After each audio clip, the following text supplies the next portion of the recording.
मुंबई पुणे द्रुतगती मार्गावर 50 लाखांची रोकड पकडण्यात आली आहे। पुण्याच्या दिशेने वाहनांची उर्से टोल नाक्यावर तपासणी सुरू होती आणि त्यावेळी महिंद्रा स्कॉर्पिओ वाहनात ही रोकड आढळलेली आहे। पुणे पासिंगची गाडी नेमकी कोणाकडे जाणार होती याबद्दलची चौकशी पिंपरी चिंचवड पोलिसांकडून केली जाते।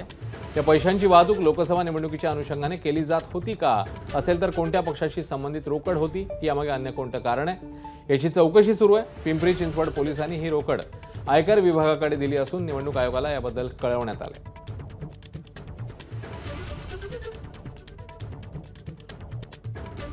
नाझिम मुल्ला आपल्याला ताजे अपडेट देतील। नाझिम।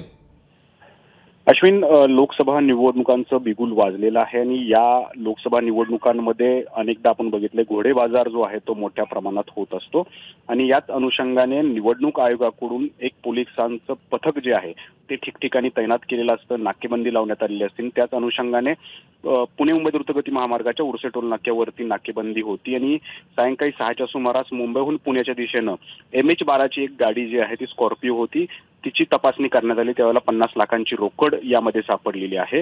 ही रोकड पुण्याच्या दिशेनं जात होती असं पिंपरी चिंचवड पोलिसांचं म्हणणं आहे।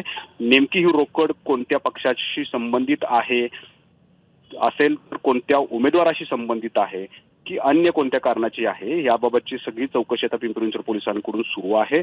आणि दुसरीकडे ही रोकड जी आहे ती आयकर विभागाकडे सुपूर्द करण्यात आलेली आहे। निवडणूक आयोगाला देखील याबाबतची कल्पना देण्यात आलेली आहे। एबीपी माझा, उघडा डोळे बघा नीट।